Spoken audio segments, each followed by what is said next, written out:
you don't allow any mining activity to go on within a band of 500 meters from the shores of the water bodies. And that is where we also get a problem. So most of our chiefs, they know that, oh, this place is a buffer zone. It is not granted to anybody. So you go to the rural area, they will say that this is the land for the chiefs. This is where the galamseyers, both locals and the international galamseyers, cash in to really destroy the water bodies. In terms of environmental pollution, what worries many of us is the water bodies. Because many people still drink from these rivers. So if they are mining upstream, it's going downstream. Wherever they are doing the mining, most of these water bodies are now completely dead. I've seen several rivers and water bodies that now have no life, no fish, nothing. And the long-term effect, we may not be able to tell. But in some areas, the short-term effects are so visible that you will see that within a short period, there's a particular illness within a particular community because they went and drank the water. So now what is happening is that even the rural communities where they didn't have to buy water or bottled water, now most of them are buying, bottled water, bottled and other sachet water because they are afraid to drink from the rivers and water bodies that they formerly would take freely from. There have been several research on the metallic content of rivers and water bodies, and they found that heavy metals are now on the increase. So the impact is enormous.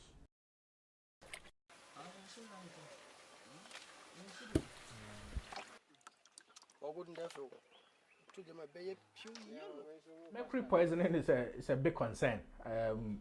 Even as I was growing up as a kid, I saw them roasting mercury. they call it roasting mercury.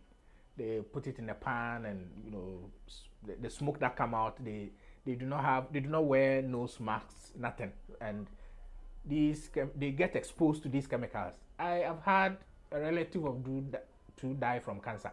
At that time, we didn't know it was due to mercury, but it was later when I had that exposure that I understood that probably they died from inhalation of mercury. Yeah, so it's a big problem. It's a huge problem. How does the mercury enter our system? It is supposed to be a banned substance. At least in mining, it is supposed to be banned. But how come we still have mercury in the system to the extent that they have easy access? Baby, I'm office in the one. You told me all. You told me all my dear Juma.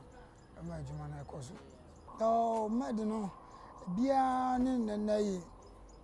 Bo Habato, Cotuano. Bia was Bia 38. As you say, Mercury at Media or Hauba. Lemon, wow, babies are dear. Or you are, or Sinensa, and son of the beer running. Now, only some mercury, the problems were. All protect you, saying. I'm not doing anything. My fear is that a lot of our water bodies, which are already polluted anyway, have also had this mercury contamination. And to think that Ghanaians love fresh fish, and most of these fresh fish are caught from these water bodies that have been contaminated. That is a very serious issue we are dealing with here. I believe if we did a thorough research and try to get the frequency of diseases, certain kinds of diseases in mining areas, we could draw that linkage between those diseases and then the prevalence of mercury and other heavy metals in our water bodies. Yeah.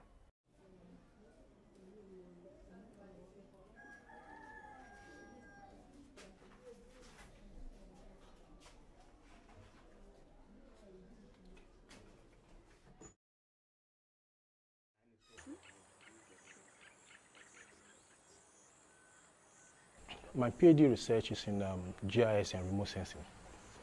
So specifically, the topic is to identify landscape elements implicated in Buruli, Osa, endemic regions of Ghana. When you come to Takwa, for example, we have a lot of large-scale mining companies here, but we don't have the disease here. When you move out of Takwa to other communities, like Amansia West District, Upper Denchira West District, we have these diseases there. And those are areas where we have a lot of these galamsey operators operating. And we found out that these places, the processes that they use to extract the minerals are crude. And because nobody regulates them, the chemicals they use to extract the minerals, they are released into water bodies and into the soils, which later goes into the farming areas and the plants and the water that the communities drink. They get infected. They get infected by way of reducing their immune system. And when anything catches them or they have any fracture, it grows into that, the Buruli ulcer. So I found out that for areas that mining activities are not regulated, that is the areas where we have these diseases most. Small-scale miners are taking over cocoa farms at a very rapid rate. We haven't done any research to establish the figures yet, but I guess it must be a very serious problem, because increasingly we are seeing a lot of cocoa farmers giving up their farms to small-scale miners, and sometimes Chinese. They come and they buy the land very cheaply and they destroy the cocoa farms and then do their mining.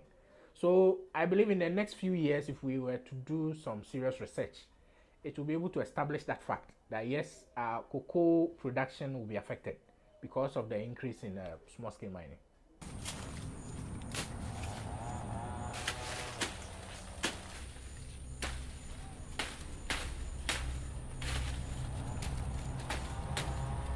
I say, but say, you say gold in water.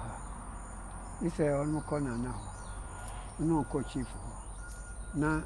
Say, all the land the Bermuda near can land with myself. Now, open near them. At one play there.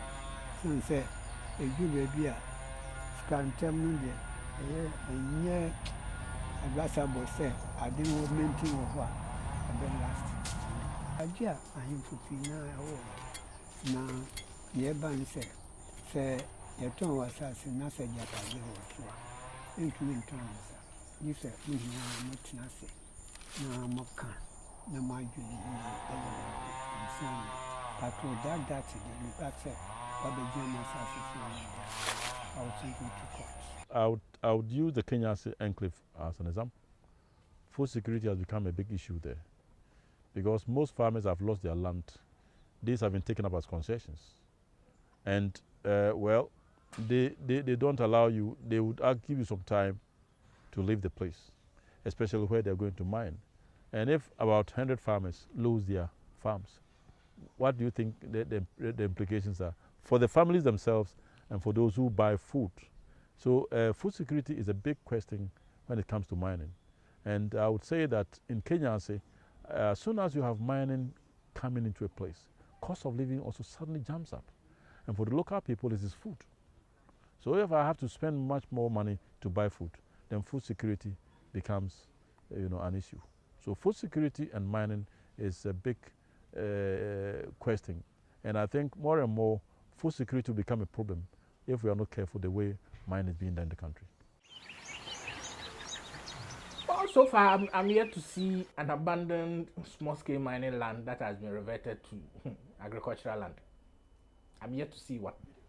It's because of the chemicals they use and the nature of the land disturbance. They use these heavy equipments that bring up the part of the soil that is not needed. They dig deep, bring it up, and then basically it's mud. That makes its usage as agricultural land very, very difficult. We need to plant leguminous crops and trees like teaks and other stuff to make it more fertile before it can be used for agriculture. But unfortunately, again, we come back to Minerals Commission and their oversight role over the sector.